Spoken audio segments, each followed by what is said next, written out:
Make me some space. So, Eva and I share a very, very deep love for each other. Yes, but also for food. For squash specifically. We love squash. We look forward to autumn and squash season all year long. The thing is, even though Italy has really amazing squash, unfortunately, Calabria, the region we live in, is not known for its squash. They have like one type of squash, and it's not very good. No, because it's like, no, it's not very good.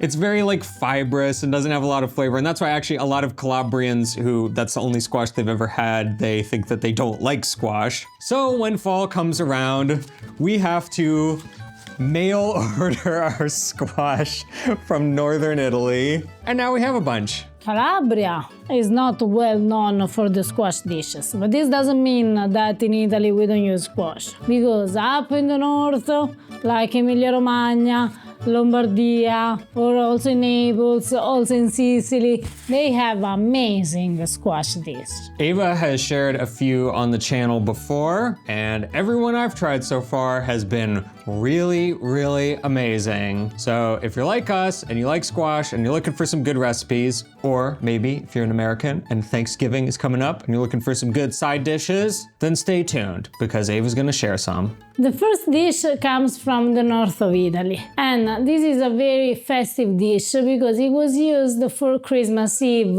in the past. Now, to make this dish, I used my beloved kombucha squash that in Italian we call. You love. I love, but we call it Zucca delica. If you don't like or you prefer another squash like butternut, feel free also to use it. It's important that it is a very dry squash, and I love this one because it has those chestnuts flavor that is amazing. As you can see, the squash is already cooked, so what I did this morning was cut the squash in half, remove all the seeds, and bake it at 200 degrees Celsius until it was soft and well cooked. Now that the squash is baked, what we need to do is mash it with a fork, with a masher for the potatoes, and it's pretty easy because the squash right now is so soft. And then we start adding all the ingredients. We start with an egg, some grated Parmigiano Reggiano, black pepper, salt,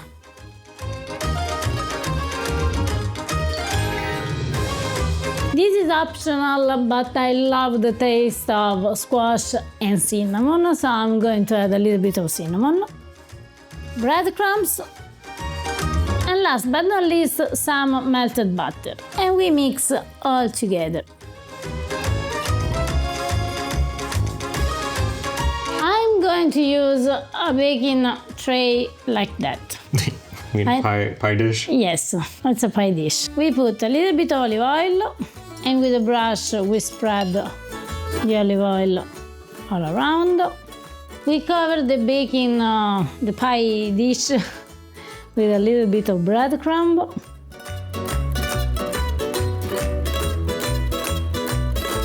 And then we place our, mashed squash into the pie dish. And we spread it.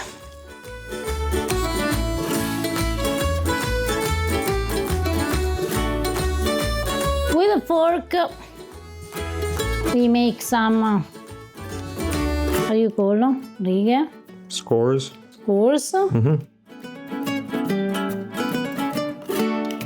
A little bit of olive oil on top.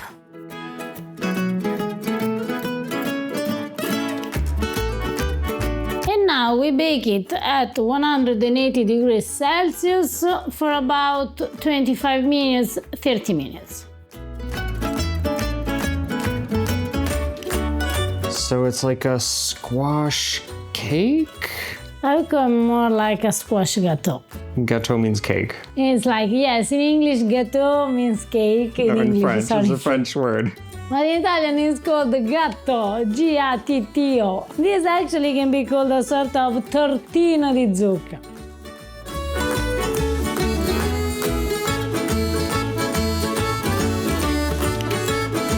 So what do you call this squash cake that isn't a cake?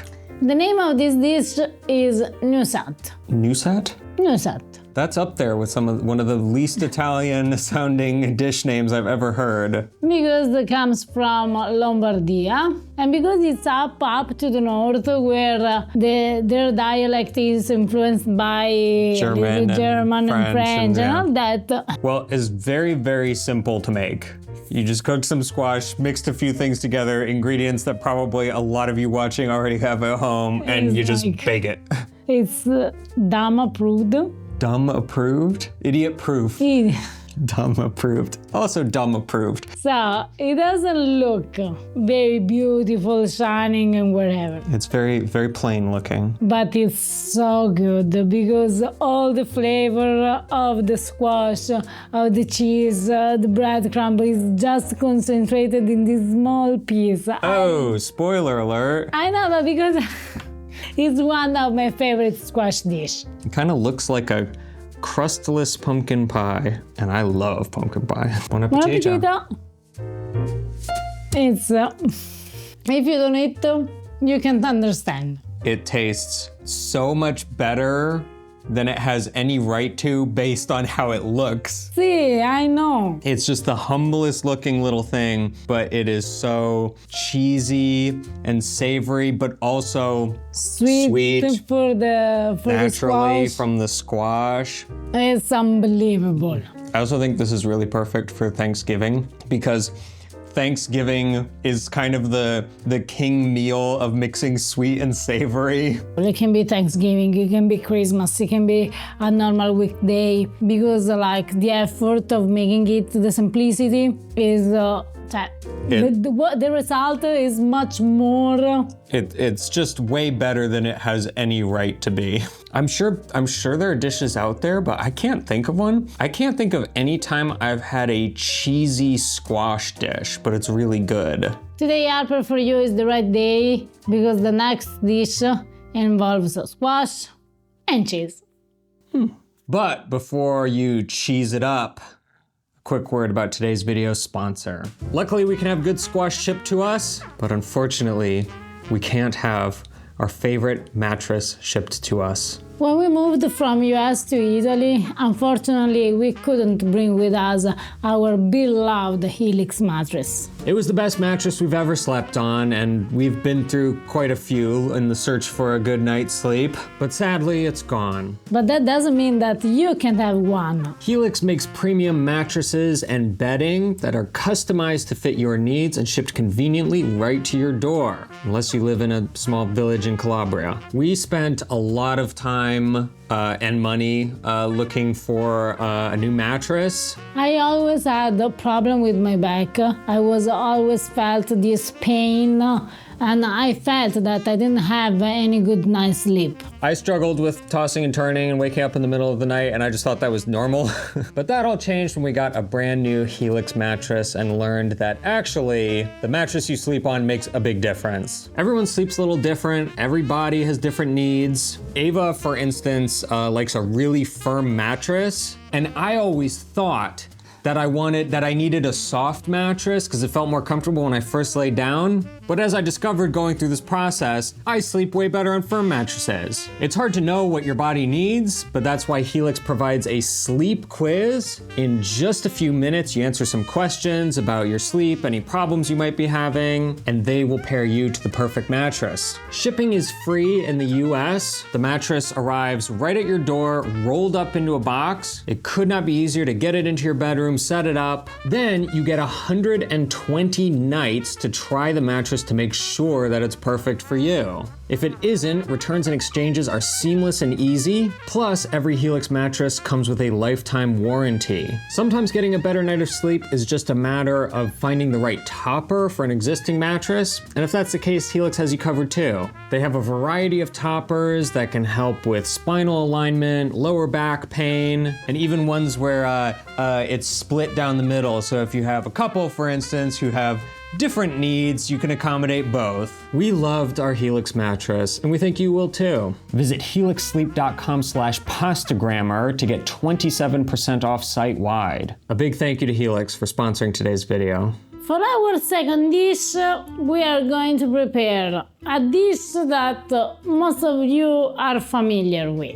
But this is a variation that we make in Italy during fall, when the main ingredient of the official version is not really available. I'm going to use for this dish a butternut squash, because in my opinion it works the best. What we need to do here is slice the squash in thin slice.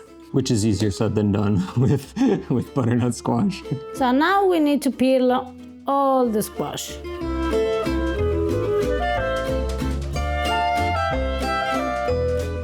What we need to do is taking a little bit of olive oil and put on the parchment paper. And then start to place the slice of squash. We drizzle some extra olive oil on top. And with a brush, you, how do you say, spennellare? Spread it. Spread the olive oil. A little bit of salt. And we bake them at 108 degrees Celsius for about 20 minutes until they start to be soft. In the meantime, we make a very simple tomato sauce. And for a simple tomato sauce, I mean a clove of garlic, a little bit of olive oil, and a very good tomato puree. Or you can use also all peeled tomatoes. Don't forget the salt. Don't forget the basil. And we partially cover it and cook for about 20-25 minutes.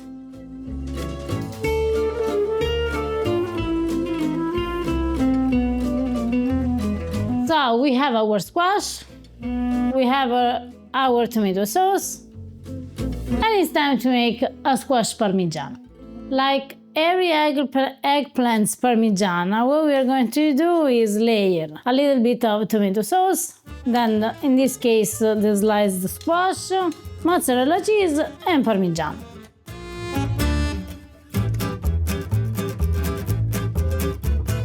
I don't know if I've ever had squash and tomato sauce together.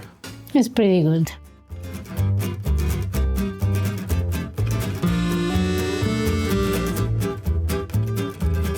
Like every parmigiana, we finish it with tomato sauce and Parmigiano cheese. We cover with aluminum foil and we bake it at 200-210 degrees Celsius for about 20 minutes. Then we take off the aluminum and we keep baking it for about other 10 minutes until on top there is that delicious crust. As one might imagine, it kind of smells like Parmigiana and it kind of doesn't. Because it's a Parmigiana, it's a squash Parmigiana, but it's still a Parmigiana.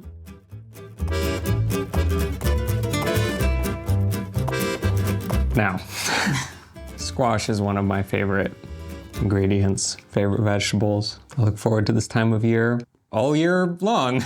But eggplant Parmigiana is also one of my favorite dishes. So I don't know how this is gonna go, because on the one hand, it's squash and I love squash, and it's Parmigiana and I love Parmigiana, but it also has to live up to an eggplant parm. The eggplant Parmigiana is the eggplant Parmigiana. It's untouchable. But the squash Parmigiana, okay, during fall, nature doesn't give us eggplants. Well, if you live in certain places where grocery stores give you every product all year round. I'm talking not about grocery stores, I'm talking about nature. Yes. So naturally, yes, during fall, November, December, eggplants are not available. And this is a good way in which you can still enjoy a very good Parmigiana by using what is in season. I'm definitely into the idea of it. So we need to try it. Oh yeah, oh, it does have that wonderful Parmigiana smell. Buon Buon appetito. appetito!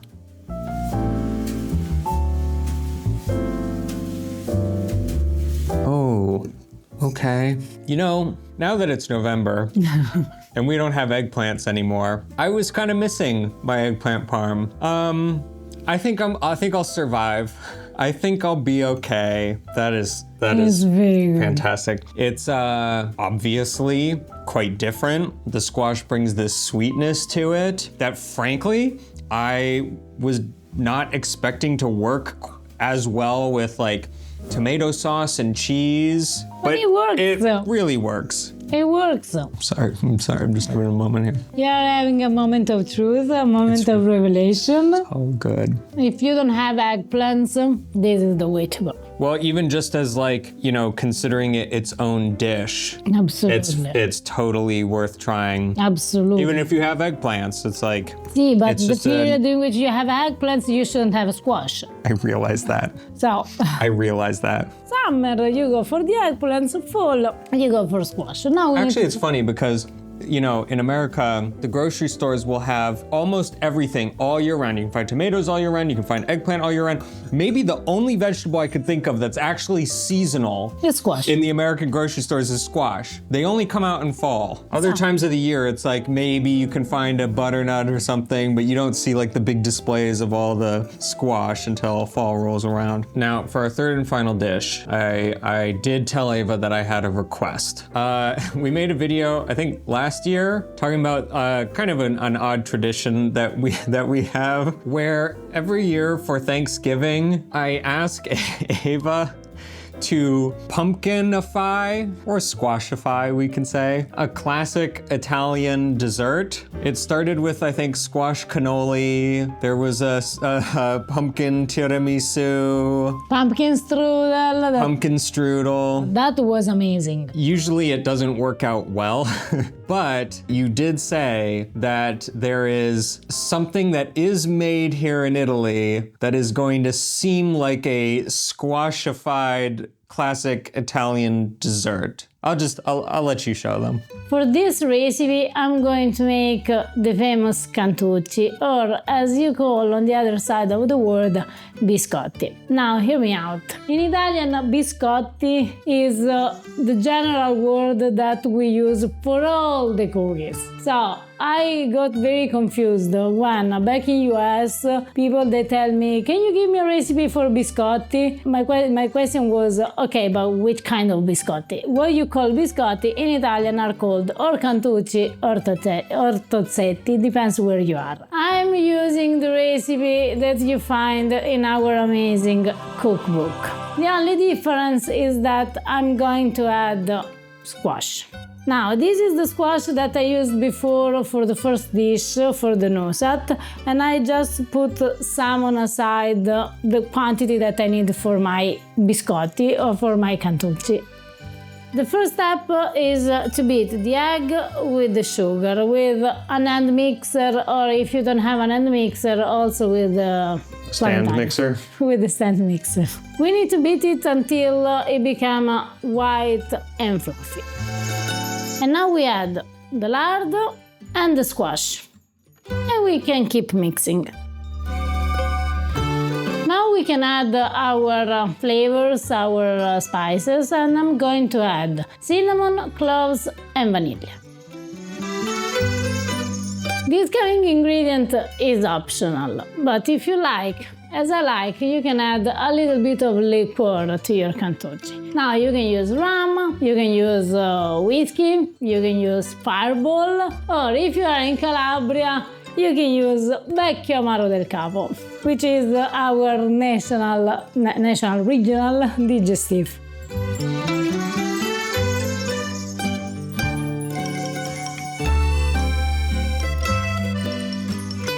This is Italian baking powder. What I'm going to do is add 8 grams of it into the flour. If you're wondering what Italian baking powder is, it has vanilla in it.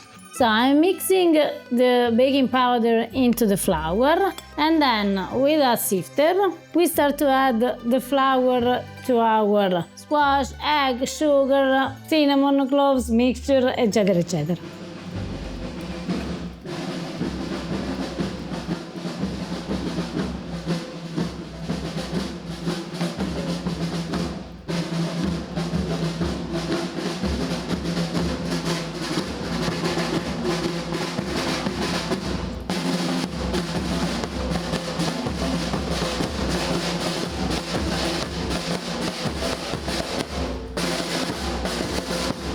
Yeah, it happens sometimes. After I incorporated more or less 2/3 of the flour, is the moment in which you can skip from the hand mixer to a spatula.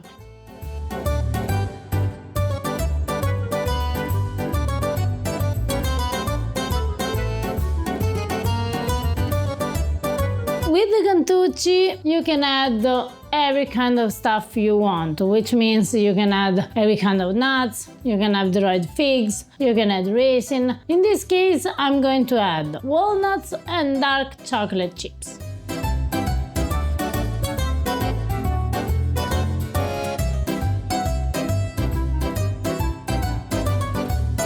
I spread a little bit of flour on the cutting board, and then I divide my cookie dough in 2 parts. And what we need to do is just to make, how do you call it? A log? I don't know, I would call a big fat snake. And then place the big fat snake into a baking tray. Same with the other. And what we need to do now is just to flatten them a little bit. And now we bake our cookies at 180 degrees Celsius, which means 355 degrees Fahrenheit, for about 20, 22, 23 minutes. It depends from your oven. It smells so good. What we need to do now is wait 5-10 minutes until they are a little bit cooler, and then we can give them the shape of the biscotti that all of you know.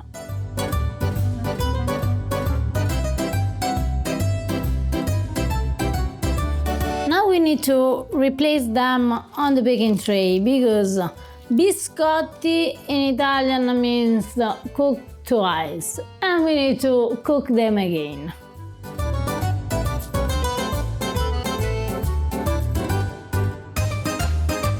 Now we rebake them at the same temperature of before, which means 180 degrees Celsius, for about 5-7 minutes. Those definitely look a little bit more orange than normal Cantucci. Yes, because they are pumpkin and squash Cantucci. All right, I can't wait to try them. See, this plate looks really pretty, but we really shouldn't have put so many on one plate, because the problem is if these are as good as I'm expecting them to be, it's gonna be a really big temptation. Those are squash Cantucci. How do you want to call them? Can I think of a pun? Can I think of a pun name? Kobuchi? Is kombucha squash and Cantucci?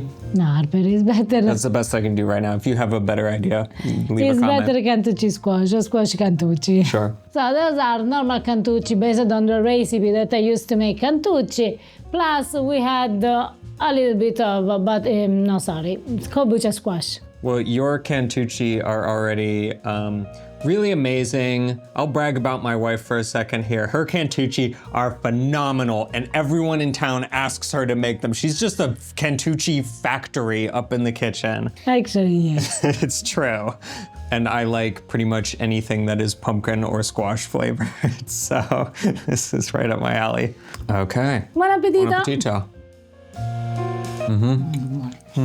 They are just a little bit softer than the normal one, because you had the pumpkin puree that is more humid. That is the pumpkin spice of biscotti. and I love it.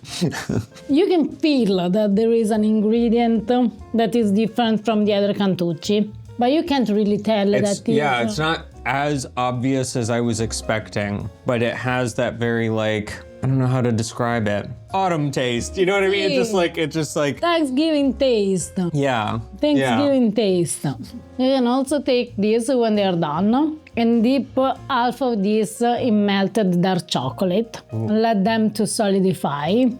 So you have a side that is more chocolatey and the other side that is more, how do you say, squashy? Squashy. It's a new word, squashy. Yeah, see, yep, this is the problem. They're just sitting here right in front of me. They are addictive. Well, we hope we gave you guys some ideas for some new squash recipes to try. They were all amazing. I highly recommend them all. If you're a squash lover like us, try them all because We're really biased though because we love squash so much.